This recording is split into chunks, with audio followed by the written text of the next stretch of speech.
Adam Sandler, a spaceship, and a giant spider. Let's talk about Spaceman.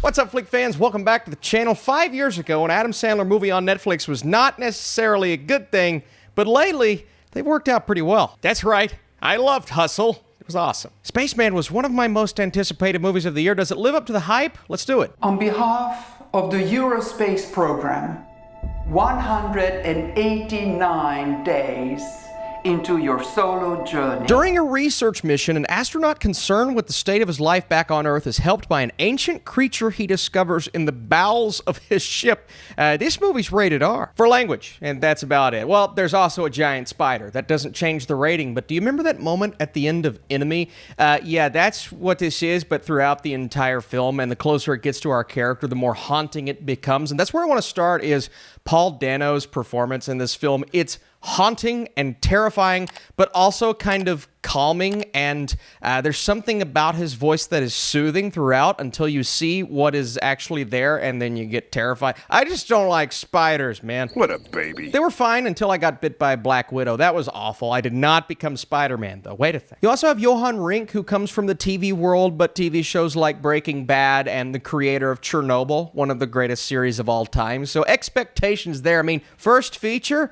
but high expectations. Sandler plays Jakub. He's from the Czech Republic, and they're sending someone out into space to explore this weird purple cloud in the sky. There are other countries behind them. They want to be the first. He's the country's first astronaut. He's been given the chance to do something that no one has ever done before and finally fulfill his dreams at heroism. But again, these dreams aren't as explored as maybe they should be. They don't really go into detail of that side of the story. It's more so his relationship with his wife that he's left behind. He's basically sacrificed her love and all of these memories, these very brief memories that are shown to us throughout the film in a very interesting way. And in a way, I made this comparison in my initial tweet, or X. What's it called? I X'd. You are disgusting. You'll never find love. Kind of reminded me of Eternal Sunshine of the Spotless Mind. It's not that deep or thought-provoking, but they're given to us in an interesting way when he is encountered by this creature,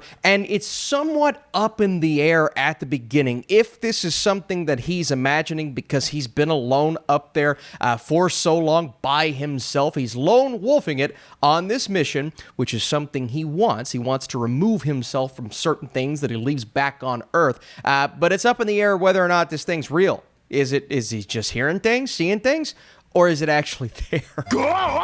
That would be something we'd talk about more in a spoiler review.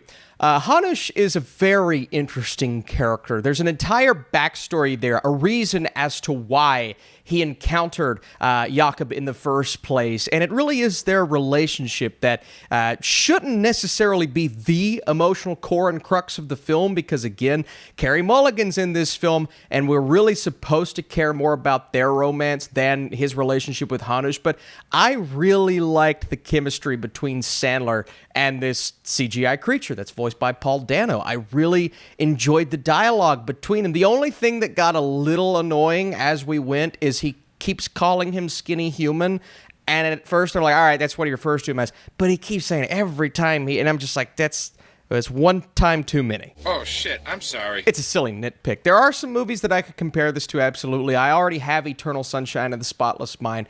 At the core, supposedly, is the romance between these two characters. Now, I felt as if that was the most prominent part of the film that did not fully live up to its potential. It feels as if Carey Mulligan, at times, her character is an afterthought in this film when we go back to her in present time, and these flashbacks, memories, whatever they're supposed to be that we see progressively throughout the film, they are important and integral to the story, but they weren't presented in a way that allowed me to fully feel and soak in their attachment or the lack thereof that he experiences throughout this movie. And that's supposed to be what drives the film, what is the emotional center, but I was much more interested in how Hanuš was pushing him into that and how he realizes how he actually feels. And there's so many things between these two characters, again, don't want to dive into spoilers, that were fascinating. And it's a very lonesome story. It's a lone wolf tale set in space. The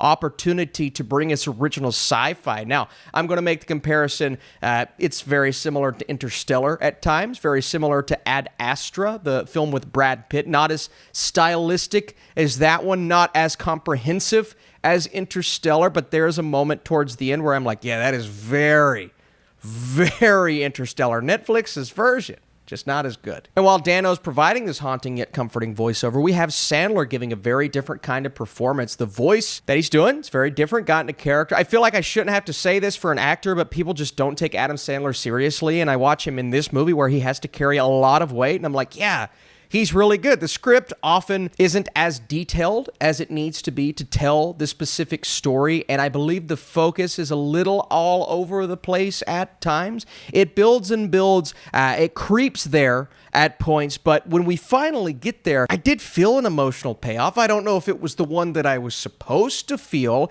and then we get that ending, and I just didn't feel satisfaction towards that side of the story.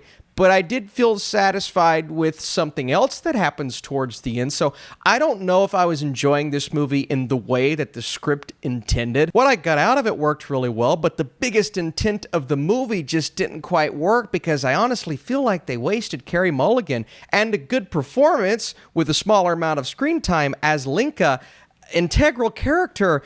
But it just kind of felt like a waste, and that's the biggest disappointment for me because that could have been a driving force. No!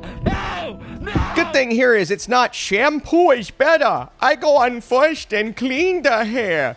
Conditioner is better. I love that Adam Sandler. It's not been working as of late. This is serious Sandler, and it works. The performances as a whole are great. I just feel as if it wasted one of the biggest plot points in the entire movie. Before I give you my score, if you enjoyed this review, dropping a thumbs up would be awesome. If you didn't, I'm sorry. What can I improve on? Is it my face? That can't change. It's probably my face.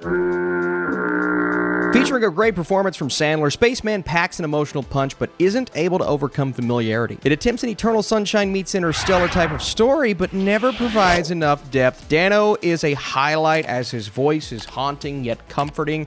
I was disappointed in this experience overall. I expected it to be one of the better films of the year, but that doesn't mean I believe it's bad. I think there's a lot in here for people to latch on to. If you like these solo types of stories, sci-fi films, you may find something to enjoy here. Another great performance from Sandler. Thanks so much for watching, and I'll see you at some point in the future with another Netflix review.